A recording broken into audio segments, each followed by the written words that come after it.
사랑을 책으로 배웠다는 농담 같은 말이 있습니다. 네, 정말 농담이죠. 사랑은 책으로 배울 수 없으니까요. 사람과 사람 사이에서 일어나는 일들을 책으로는 배울 수 없는 법입니다. 이와 마찬가지로 하나님을 공부로 배웠다는 사람들이 있습니다. 대표적인 사람들이 바로 바리새인들이죠. 그래서 그들은 하나님을 말하기는 하지만 그들이 말하는 하나님은 인격화된 분이 아닙니다. 그저 공부로 배운 하나님일 뿐이죠. 그래서 그들의 하나님은 엄격하고 경직되어 있습니다. 틀리면 안 되는 하나님이죠. 틀리는 것이 바로 죄로 직결되고 마는 그런 하나님을 전하는 사람들, 그들이 바로 바리새인들입니다. 하지만 이와는 반대로 성경에는 하나님을 공부하지 않고 하나님과 더불어 사는 사람들이 나옵니다. 대표적인 분이 바로 예수님이죠. 그래서 예수님은 바리새인들과는 달리 유연하고 부드러우십니다. 바리새인들의 세계가 틀리면 안 되는 세계였다면 예수님의 세계는 틀려도 괜찮은 세계입니다.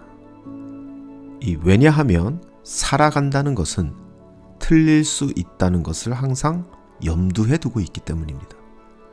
삶이라는 것은 원래 그런 것이죠. 분명 공부와는 다른 것입니다. 아기들이 걸음마를 할 때 우리는요, 그 아기가 좀처럼 걷질 못하고 한 번, 두 번, 수십 번, 수백 번 계속해서 넘어진다고 우리 아기는 걷는 것에 소질이 없나 보다.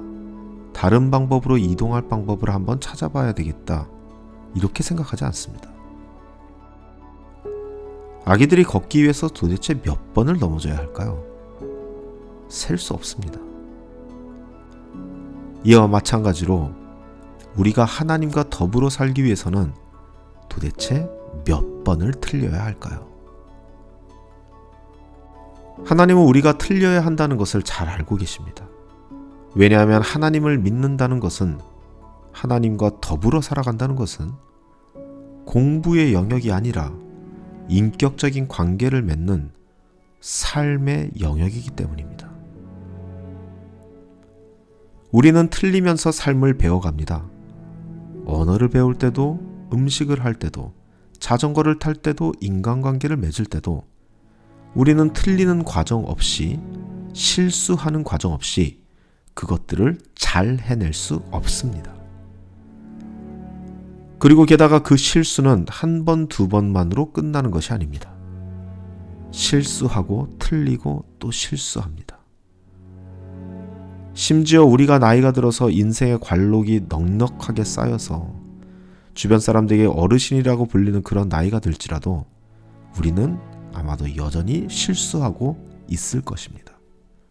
우리의 숨이 붙어 있는 이상 이 실수들은 우리의 곁에 항상 있을 것입니다. 왜냐하면 우리가 살아가는 바로 이것이 인생이기 때문입니다. 삶이기 때문입니다. 그러니까 틀려도 괜찮습니다. 하나님을 믿는다는 것은 공부가 아니라 삶이기 때문입니다.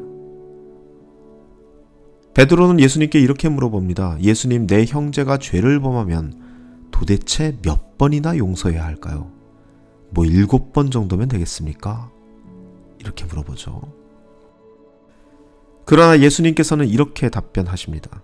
베드로야, 7번뿐 아니라 70번씩 7번이라도 용서해라. 70번씩 7번이라도 용서해야 할 이유가 있습니다. 왜냐하면 그것이 삶이기 때문입니다. 공부가 아니기 때문이죠. 그래서 틀릴 수 있고 그렇게 자신의 실수를 인정하는 이들을 용서할 수 있는 겁니다. 걷는다는 것, 말한다는 것, 사랑한다는 것, 이것이 70번씩 7번, 즉 490번의 실수만으로라도 그것을 제대로 할 수 있다면 저는 그것이 참 은혜가 아닐까 생각합니다. 그런데도 불구하고 여전히 한두 번 틀린 것만 감수한다, 그렇게 말한다면, 그런 세계에 우리가 살고 있다면 그런 세계는 살만한 세계가 아닙니다. 그런 세계에서는 공부나 해야 하겠죠. 예수님의 제자들은 실수투성이었고 이미 틀려버린 인생을 살고 있는 세리와 창녀와 죄인들이 바로 예수님의 친구였습니다. 이들은 예수님과 동행하면서 끊임없이 틀리고 사고를 칩니다.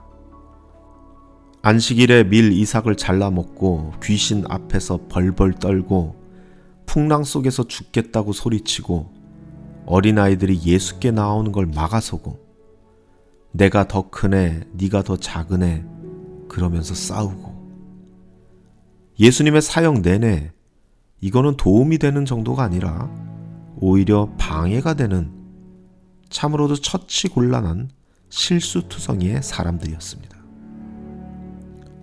심지어 이들은 예수님의 마지막 순간에까지 틀립니다.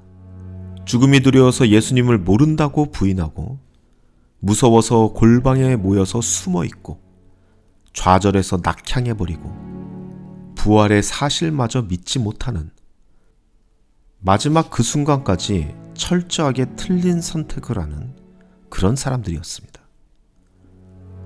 그런데 주님께서는 이렇게 가능 없어 보이는 사람들을 통해서 교회를 세우십니다. 왜냐하면 그 모든 실패의 과정을 통해서 이 사람들은 하나님을 공부하는 사람들이 아니라 하나님과 더불어 살아가는 그런 사람들이 되었기 때문입니다. 이것이 바로 예수 그리스도의 세계이며 하나님 나라의 모습입니다. 틀려도 되는 세계, 아니 오히려 틀림으로 더 견고하게 세워지는 세계. 이렇게 우리는 하나님의 나라를 살며 하나님과 깊은 인격적인 관계를 맺게 되는 것입니다. 지금 우리가 사는 이 시대, 교회가 그리고 있는 하나님은 과연 어떠한 그림일까요? 오히려 우리의 대적자들처럼 그 인격적인 관계를 맺는 것을 방해놓고 있는 것이 아닐까요?